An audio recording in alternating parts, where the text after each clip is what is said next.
Okay, 2 updates in one day. But anyways, I just finished reading John Green's book, Looking for Alaska. Ooh, can you see that? Damn you, John Green, for being a good author. But I mentioned John before. He's half of the Brotherhood 2.0 project. I'll put a link in the sidebar. And it was really good. I'm not going to talk about the book that much because, well, I don't want to yet. I just literally finished it, and I'm still kind of processing. What it did get me thinking about was kind of quasi-related, is this obsession people have with poetry, and that I don't have it. I don't like poetry, sorry. I've never found a poet who, like, makes me go, oh my god, that's exactly it. I haven't.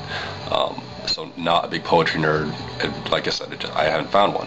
What I did realize is that I kind of am, because if you take poetry and add really good guitar and bass and a drummer, and then release it as a punk song, I probably will really like it. What got me thinking that was, I actually found another YouTube channel called Bad Religion Lyrics, which I'll post in the sidebar as well. If you're not familiar with Bad Religion, they write really well. It's very intellectual punk.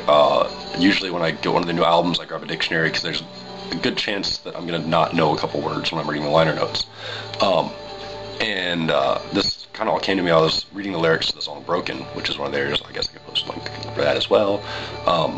But anyways, and like, it just kind of sums it up the way that people have explained to me how poetry has and that sort of thing. I don't think we really have, you don't have famous poets anymore. Like, yes, I know there are poets, don't get me wrong. I know people still put out poetry. I mean, you can publish your own poetry online for free. They put out, like, books. Like, there are places to have poetry published, but again, not really my thing, never really been into it. But when you find, I mean, music, I guess, is basically poetry put to music for the most part. And when you find a song with really good lyrics that really mean something to you, what's the difference between the, you know, it being just a poem and being a poem set to music? Like, I guess maybe the music does help. You know, maybe I'm not as smart as intellectual as I think, because I can't appreciate poetry without the music. But I kind of do think that in certain circumstances, musicians are modern day poets, so to speak. Because like I said, we don't really have, one, I don't think we appreciate it as much as a society on the whole. You know, people don't talk about great poets as much, and most of the great poets I hear about are dead or old.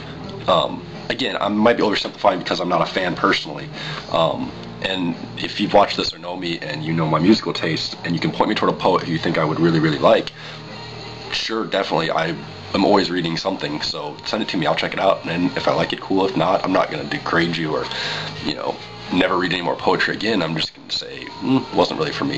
You get a chance, check it out, Looking for Alaska by John Green. The main reason I picked it up is because, like I said, I've been following these guys for the past, well, like month, but I've watched a couple of John's webcasts, and obviously, you know, I've watched pretty much all the Brotherhood 2.0 stuff, and I really like the fact that, you know, this is an author who I actually did like his book, so good thing there. I was kind of worried that maybe, you know,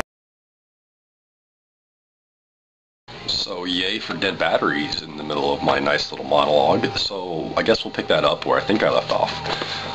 John Green, Looking for Alaska. I picked it up because of two things. One, I follow him on YouTube. I watched some of his webcasts. It's really cool that an author, he makes himself very, very available.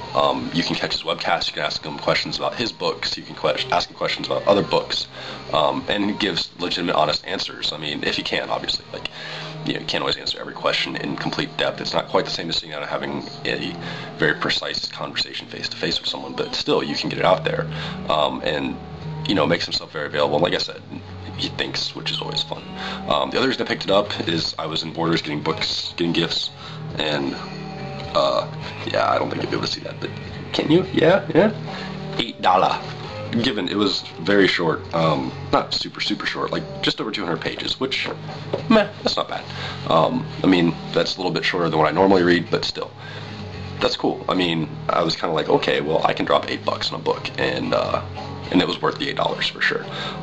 So if you get a chance, pick that up. I've actually picked up that one and his second book, An Abundance of Cafthrons, which I have not read yet, which probably pick that up.